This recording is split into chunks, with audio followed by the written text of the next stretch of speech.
Bonjour à tous, Franck Muller, ici Lyon. Nous sommes lundi soir, 14 septembre, après une grosse journée à 36 degrés sur Lyon. Mais où sont passés mes abonnés? Où êtes-vous passés? Ma vidéo de samedi matin n'a pas encore fait 1000 vues. C'est très étrange parfois. On peut être à 5000, 6000, monter à 50 000, 20 000, et puis même pas 1000. Bon, bizarre. Enfin, je l'avais commencé dans la nuit, mais je crois que ça a été vraiment un four. J'avais dans la nuit de vendredi soir, mais je sais pas. Enfin bon, peu importe. L'essentiel, c'est aussi d'avoir des commentaires intelligents, des appréciations, et là on se dit qu'on n'a pas perdu notre temps, quoi, si vous voulez, dans la mesure où il y a des échanges. Voilà. Bon, alors, on va parler des maires écolos. Ce qui est bien avec les maires écolos, c'est que désormais, presque chaque jour, ils nous donnent une occasion de rire. Une journée sans rire, effectivement, est une journée perdue. Il faut donc remercier ce groupuscule de comiques. Ils sont utiles à notre santé mentale. Oui, à Lyon, nous avons un nouveau guignol, le petit Grégory Doucet. Enfin bon, ils se font de la concurrence avec Bordeaux. Fini le sapin de Noël à Bordeaux. Et bientôt, le maire va interdire le vin de Bordeaux, les barriques en bois pour conserver le vin, et puis à Lyon, on va interdire le Jésus de Lyon. Je pense que la protection de l'environnement mérite quand même mieux que des idéologues d'extrême gauche déguisés en écologistes qui veulent priver les Français de leur mode de vie. Pierre Urmic, le maire écolo de Bordeaux, ne veut plus d'arbres morts. Je lui suggère donc d'interdire les charpentes des maisons, les meubles qui s'y trouvent et les jouets des enfants. Il faudra aussi qu'il change son bureau en bois. Et puis en ce qui le concerne, rassurez-moi, il ne se départira jamais de sa langue de bois. Ce n'est pas, écoutez-moi bien, l'arbre mort qui gêne le maire de Bordeaux, mais plutôt le symbole de Noël. Il préfère l'alliance avec l'islamisme politique plutôt que de tolérer des symboles chrétiens. Même antichristianisme à Lyon des pseudo-écolo-gauchistes. Alors si vous voulez, dans la France de Macron, on supprime les hôtesses sur le Tour de France, mais on laisse des racailles tuées et agressées dans nos rues chaque jour. Mais c'est vrai qu'il est vrai que d'après Dupond-Moretti, on nous explique que le sentiment d'insécurité relève du fantasme de bas instinct. Voilà. Enfin, on peut dire quand même que sa compréhension de notre quotidien relève vraiment du déni. Il est hors sol, méprisant, une belle marque de fabrique. Il serait bon de vous rappeler que Dupond-Moretti a viré de son cabinet une juge qui avait eu le malheur de mettre en examen les alliés d'Emmanuel Macron, c'est-à-dire François Bayrou. Voilà. Donc ça faisait, je crois, 3 jours qu'elle était dans le cabinet du ministre. Et au bout de 3 jours, il l'a virée, parce qu'évidemment, on fait rentrer Bayrou au gouvernement, et elle l'avait mis en examen. Voilà, pratique scandaleuse du pouvoir. Nous sommes en République bananière. Bayrou est nommé ministre du Plan, et on vire une juge qui avait eu le malheur de voir qu'il y avait des infractions à la loi. Voilà. Un petit tour sur ce week-end, le préfet allemand, face aux gilets jaunes, fanfaronne. Il nous avait dit qu'il ne pouvait pas y avoir sur les Champs-Élysées du chaos. Vous plaisantez, monsieur le préfet? Vous faisiez quoi il y a 15 jours quand il y avait les pseudo-supporters du PSG qui ont saccagé les Champs-Élysées, brûlé des voitures, des vitrines, etc. Il n'y avait pas le chaos, là? Vous êtes un guignol. C'est un guignol. Ok? Non mais attends, il n'y a pas de chaos sur les Champs-Élysées? Ah oui, quand il y a les gilets jaunes, c'est sûr, on sort la matraque, on sort les LBD. Mais alors, quand il y a une certaine couche de la population, là, on s'écrase. Enfin bon. Tiens, un petit sourire encore pour continuer. Vous connaissez certainement un ancien député européen, Karim Zeribi, qui donne souvent des leçons de morale sur les grandes gueules à RMC, qui se permet de parler du vivre ensemble, etc., parce que lui, il connaît tout, là, bien sûr. Eh bien, il a été condamné ce mercredi par le tribunal correctionnel de Marseille à 2 ans de prison avec sursis, 50 000 € d'amende et 3 ans de privation des droits civiques et civils, dont l'éligibilité. Voilà, donc il ne pourra plus se présenter. De toute façon, je pense que plus personne n'allait voter pour lui. Mais une grande gueule qui aurait mieux fait de la fermer. Voilà, bien fait pour lui. Et puis, nous allons aussi évoquer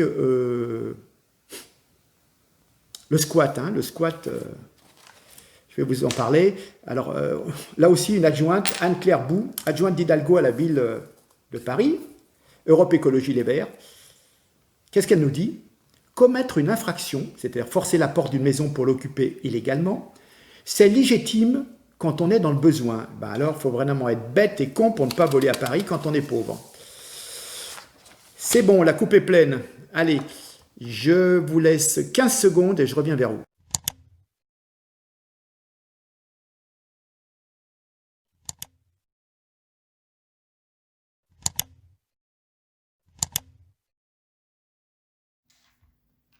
Me revoilà. Nous assistons en fin de compte à une espèce de tireur verte. Donc je reviens sur notre maire écolo-socialiste de Lyon, élu en juin dernier, qui a accablé le Tour de France, le jugeant polluant et machiste. Je ne comprends pas, parce qu'en fin de compte, le Tour de France fait quand même la promotion du vélo. Donc un véhicule de transport non polluant et moyen de transport préféré des écolos. Machiste, comment peut-il être machiste davantage que les autres compétitions sportives non mixtes? Il n'est pas plus machiste que le foot, que le rugby. En vérité, à travers ses paroles, c'est l'idéologie à la mode, l'idéologie dominante dans le monde occidental qui s'exprime.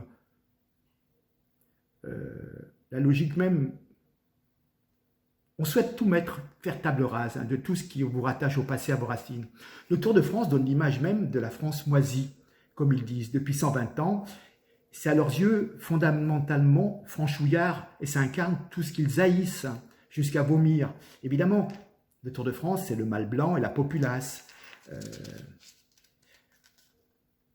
La multitude populaire de la France profonde, agglomérée le long des routes et des ronds-points pour regarder passer ces héros. Mais le son même d'entendre le mot France dans Tour de France, pour eux c'est maudit. Ils vomissent le Tour de France. Mais ce sont les mêmes qui fustigent le gars qui roule au diesel en fumant des clopes. Ils fustigent les Gaulois réfractaires, ceux qui ne sont rien, ceux qui ne peuvent même pas se payer un costume, les sans-dents, les fainéants, qui n'ont qu'à changer de trottoir pour trouver du boulot. Les mêmes qui veulent, ces écolos, qui veulent limiter nos naissances pour nous permettre de mieux accueillir les migrants qui frappent à notre porte, n'est-ce pas? Voilà, c'est plus fort qu'eux, ils sont imbibés jusqu'à la moelle de l'idéologie, de la table rase, de la haine de soi et de la repentance.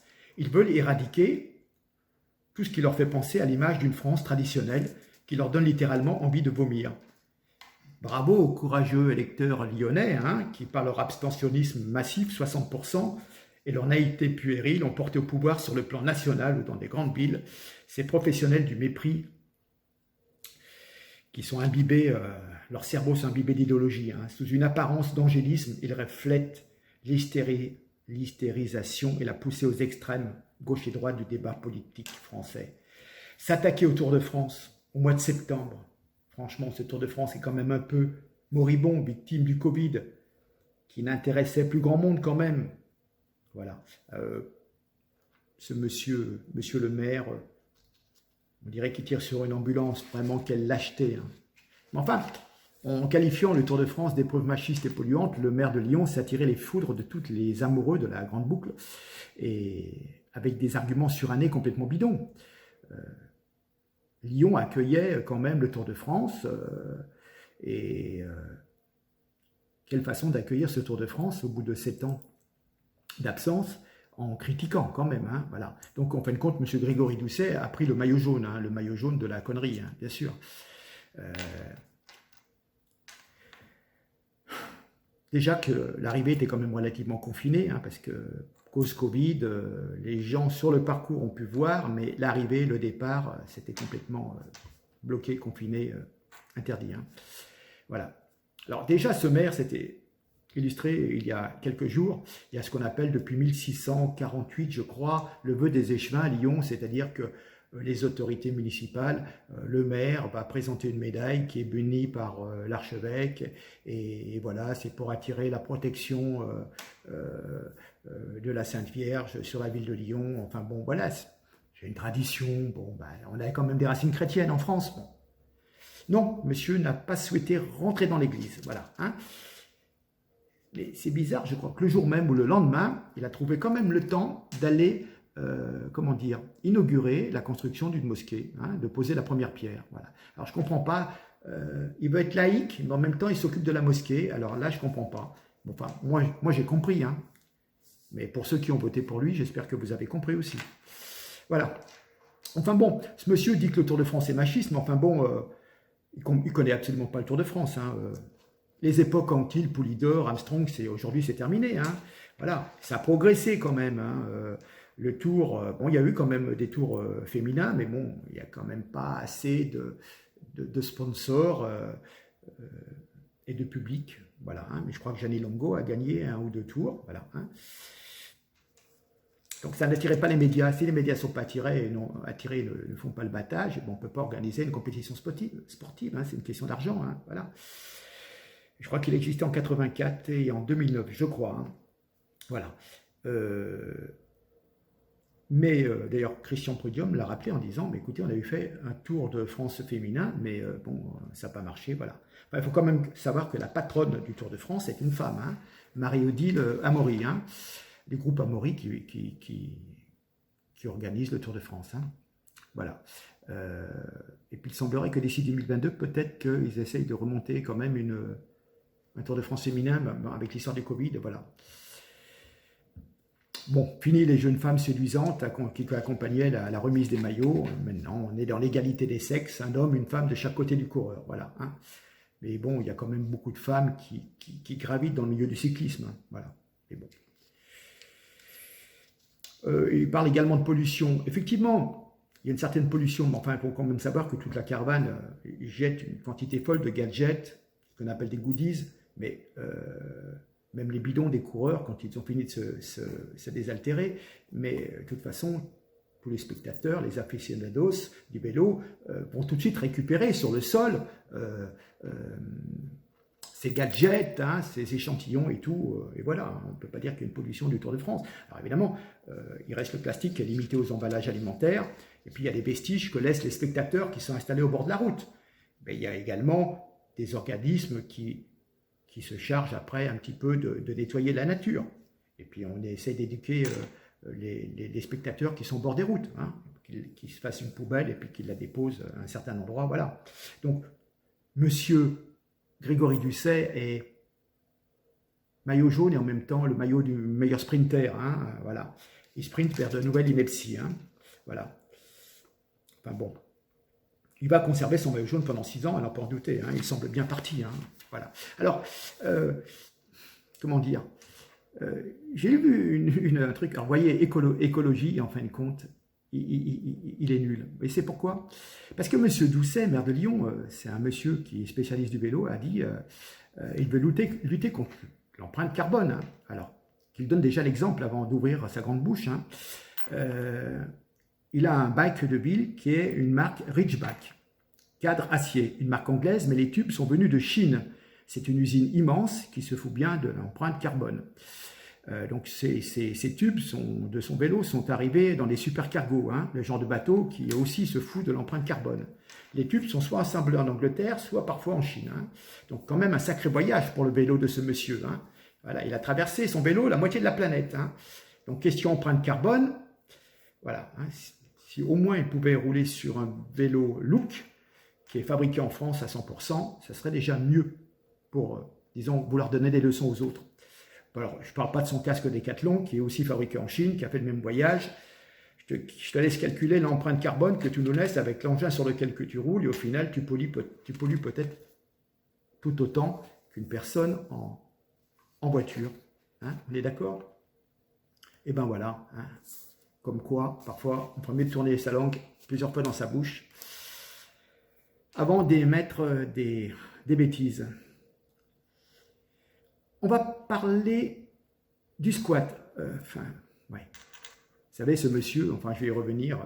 Donc, à leur arrivée dans leur résidence secondaire à Théoul-sur-Mer, dont ils sont propriétaires depuis 36 ans, les Caloustians avaient découvert que leur maison était squattée par un couple et leurs 2 enfants qui les avaient empêchés de rentrer chez eux. Second problème, impossible de les déloger sans décision de justice.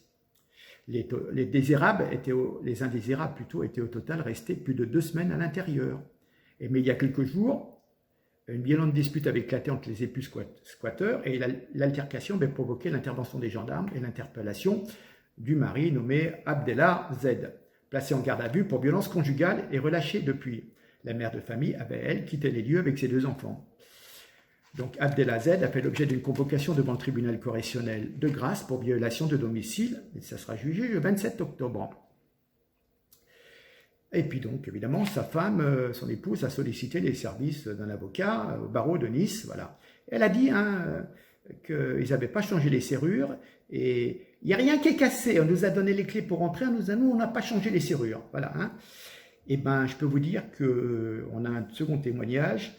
Le monsieur a récupéré sa maison, le propriétaire, et il nous dit « C'est tellement crado, ma femme en a dégueulé. Le propriétaire de la maison de Théoule-sur-Mer a pu réintégrer son bien, mais Henri Caloustian et son épouse ont trouvé les lieux dans un piteux état, une porcherie. C'est tellement sale, il y a de la pisse, de l'alimentation par terre, des morceaux de verre cassés. C'est sale », a-t-il déclaré au journaliste de France 3 ce 12 septembre. Le maire de la commune, Georges Bottella, d'hiver droite, a rendu également visite au couple retraité. Il a constaté d'importants dégâts, c'est complètement délabré, c'est un scandale. En fait, ils ont carrément mis la maison à sac, les meubles sont dégradés, ils ont été obligés de changer toute la literie. Franchement, voir ça en France au XXIe siècle, c'est inadmissible, a rapporté donc le maire de la commune sur RTL. Voilà, Donc le couple reste sur cette maison pour qu'il n'y ait plus de squatteurs. Voilà. Mais en fin de compte, Monsieur Caloustian, il est chez lui, mais en fin de compte, il squatte sa propre maison tant que le jugement n'a pas été proposé, tant que le jugement n'a pas été prononcé, et ça sera prononcé donc le 27 octobre. Voilà. Donc il squatte sa propre maison. Voilà. Bon, mais enfin, bon, je rappelle que il me semble que j'ai vu Nicolas Dupont-Aignan avec son projet de loi. Il avait sorti un projet de loi en 2018 pour justement ces histoires de délai de 48 heures et tout. Vous partez en vacances, vous retrouvez votre maison occupée. Mais c'est fou. Donc, il y a une pétition faite par Damoclès. Voilà. Comment dire? Vous vous imaginez revenir de vacances, vous posez vos valises à côté de votre paillasson en soupirant. La route a été longue. Et vous attendez ce moment où toutes vos affaires seront rangées. Vous pourrez enfin vous délasser sur votre canapé. Sauf que quand votre clé ne rentre pas dans la serrure, pourtant c'est bien la bonne, vous revérifiez sans vous énerver. Non, la serrure n'est pas bouchée, elle est juste différente. Soudain, vous entendez un bruit derrière la porte, la peur vous saisit les entrailles, il y a quelqu'un chez vous. Vous reculez d'un pas et quand la porte s'en trouve, une tête hirsute jaillit de l'entrebâillement dans une bouffée de cigarette. Casse-toi, on est chez nous. Votre indignation, vos supplications, vos menaces d'appeler la police, rien n'y fait. Et oui, la tête vous tourne, vous devez peu à peu vous rendre à l'évidence, des squatteurs vous ont volé votre chez vous. Et ce n'est que le début du cauchemar. Malgré l'arrivée de la police, malgré le témoignage du voisin qui affirme bien vous connaître et l'adresse sur votre carte d'identité toute neuve, les policiers annoncent qu'ils ne peuvent rien faire. Vous n'avez pas eu la bonne idée de partir en vacances avec l'original de l'acte authentique de vente prouvant que vous êtes effectivement propriétaire. Mais qui ferait ça? Et de toute façon, vous n'aviez que 48 heures pour le présenter avec le dépôt de plainte. Les squatteurs étaient là depuis une semaine. Les voisins n'avaient rien vu. Les squatteurs vous narguent du balcon, un verre à la main. Ils sont moins une dizaine avec un berger allemand. L'un d'eux porte même votre veste préférée. Insupportable. Ils savent qu'ils ne risquent rien.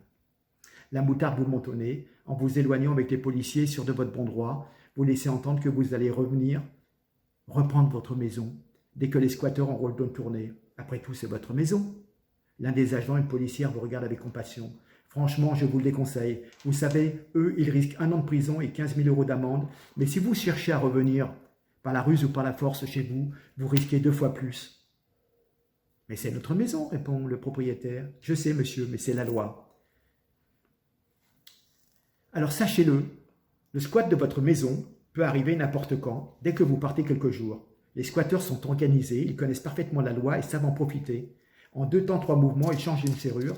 Impossible de prouver l'effraction. Pire, ce sont des individus mais proposent même des guides du squat pour apprendre aux squatteurs les failles du droit. Ils peuvent ainsi faire durer le plus longtemps possible les procédures et vous devez attendre encore plus longtemps pour récupérer votre maison. Ils savent faire durer des mois, voire des années. Je vous laisse imaginer dans quel état vous retrouvez votre maison. Tout ce qui a de la valeur marchande, bien sûr, disparu ou abîmé, le reste détruit. Vos vêtements, vos albums photos, les cartes postales du grand-père, toutes vos archives. Et puis, quand le vent tournera contre les squatteurs, ils n'auront plus qu'à choisir une autre période de vacances pour partir et choisir une prochaine victime, et ainsi de suite. Peut-être que la colère pourra vous pousser à forcer la porte ou à passer par une fenêtre, ne serait-ce que pour récupérer des documents, des objets auxquels vous tenez. Très mauvaise idée. Les squatteurs peuvent porter plainte pour violation de domicile et vous encourez une peine bien plus lourde qu'eux. Oui, vous avez bien lu. C'est le monde à l'envers. C'est un fait, vous ne pouvez rien contre eux dans l'immédiat, à cause de la loi actuelle qui profite aux squatteurs. Donc Henri Caloussian, artisan retraité, Marie-Thérèse, son épouse, s'en sont bien rendus compte fin août, alors que leur maison de Théoul-sur-Mer était squattée depuis 2-3 semaines. Voilà. Il a dû dormir dans sa voiture, regardant impuissant les squatteurs, dîner sur la terrasse. Voilà. Il est urgent de changer la loi pour éviter que la vie de nouvelles familles, nos familles, les miennes, la mienne, les vôtres, soit détruite par des squatteurs. C'est pour ça qu'il y a une association d'Aboclès qui lance une pétition. Je vous mettrai le lien. Il faut demander aux députés de changer la loi contre le squat de logement pour que la justice soit du côté des victimes et non pas des squatteurs, que la procédure soit simplifiée pour éviter aux propriétaires le supplice supplémentaire d'attendre des mois, voire des années pour retrouver sa maison. N'importe qui peut être victime d'un squat de son appartement, de sa maison. Il est urgent de se mobiliser pour éviter d'autres victimes et de partager, de signer cette pétition. Un grand merci de la partager. Je vais la signer et c'est impératif. D'ailleurs, je me souviens d'avoir vu des reportages où une jeune femme voulant un petit peu investir mettait ses économies dans un appartement, dans un petit studio pour le louer, pour investir, l'appartement était squatté, elle avait acheté un appartement, elle payait un crédit, elle défiscalisait, oui, bien sûr, mais elle n'avait aucune rentrée de loyer parce que l'appartement était squatté et c'était toute la croix et la bannière pour, faire valoir son bon droit. Voilà. Et pourtant, il y a déjà eu plusieurs propositions de loi, je vous en ai parlé en 2018. Dupont-Aignan avait porté un projet de loi. Je ne comprends pas, ce n'est pas une question de politique, ni de droite, ni de gauche. Je veux dire, c'est pour le bien-être de tous les citoyens qui ont économisé toute leur vie pour se mettre un toit sur la tête. Vous voyez, je veux dire, on peut être France Insoumise, on peut être Rassemblement National, on peut être LR, on peut être En Marche, mais c'est quelque chose de bon sens. Et on marche sur la tête. C'est ça que je ne supporte plus, vous comprenez ? C'est pour ça que je fais des vidéos, parce que c'est des choses qui me paraissent tellement injustes, médiocres. Mais c'est un truc à prendre un fusil et à tirer dans le tas. Vous voyez ce que je veux dire ? En plus, souvent, ça arrive à des personnes qui sont quand même relativement âgées. Mais vous vous rendez compte ? Savoir que des gens dorment dans votre lit, pissent dans votre lit, en 15 jours, c'était dans un état déplorable. Enfin, ces gens, ils arrivent dans cette maison, ils sont obligés de pisser par terre, il y a des WC. Ils sont obligés de mettre la bouffe par terre, alors qu'il y a une table, il y a un lave-vaisselle, il y a une machine à laver. C'est quoi ces gens qu'on accueille en France? C'est quoi cette racaille? Mais c'est à dégager de ces gens. Ben non, on va encore les garder, on va encore leur trouver un hôtel pour les loger. Ah ben oui, il y a 2 enfants. Mais qu'est-ce qu'ils viennent foutre en France? Raciste? Non. Je suis persuadé que toutes les personnes qui peuvent être originaires du même pays que monsieur, comment il s'appelle? Abdallah, non? Comment il s'appelle? Abdallah. Voilà, hein? Bon. Les gens, ils font jamais ça. Et nous, on récupère toute la crème. Voilà. C'est pas possible. C'est pas possible. Bon, je vous laisse. Je vous remercie infiniment. Et puis, écoutez, ma foi, partagez un peu plus que la dernière fois. Hein. J'ose espérer. Allez. En tous les cas, je vous remercie. Merci pour les échanges, pour les partages.